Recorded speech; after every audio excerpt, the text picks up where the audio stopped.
আগে হাসতাম, এখন কান্না করি। আগে জিদ করতাম, এখন ধৈর্য ধরি। আমি এক দুরন্ত মেয়ে। হাসি ঠাট্টায় আড্ডায় কেটে যেত আমার সারাটা দিন।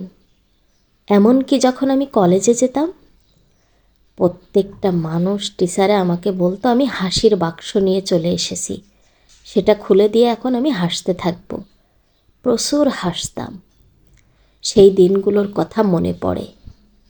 আমার মায়ে যখন তার কাজে হেল্প করতে বলতো, যদিও কিছু একটু করতাম, বেশিরভাগে বলতাম আমি পারবো না, আমার ভালো লাগতেছে না, ইচ্ছা করতেছে না।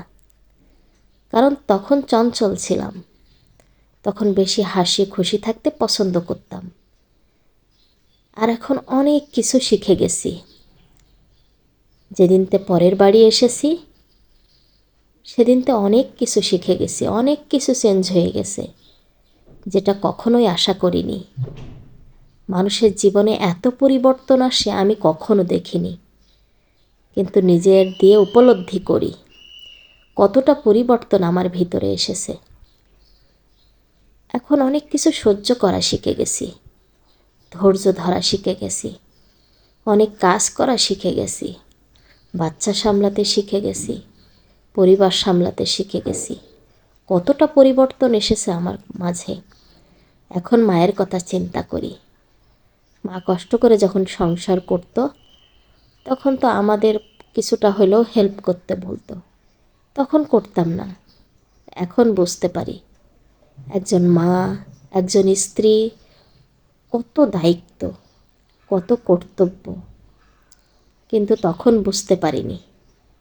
এখন তিলে তিলে সব কিছু বুঝতে পারি। আগে অনেক হাসতাম, এখন হাসতে ভুলে গেছি। আগে এত কান্না করিনি, এখন কান্না করতে শিখে গেছি। আগে অনেক জিদ করতাম, এখন ধৈর্য ধরতে শিখে গেছি। কত কিছু পরিবর্তন আসছে। প্রত্যেকটা মেয়ের জীবনে এমনই হয়। আর যারা সুখী হয়, তাদের ভাগ্য তো অনেক ভালো। এরই মাঝে আমাদের সুখ দুঃখ সব কিছু খুঁজে নিতে হয়। যেহেতু এটা পরের বাড়ি, চাইলেই আপনি আপনার মতো পাবেন না, সব কিছু মানিয়ে নিতে হবে। আপনার লাইফ একরকম কাটিয়েছেন বাবার বাড়ি, এখানে আপনাকে চেঞ্জ হইতেই হবে, তাদের মতো করে চলতে হবে।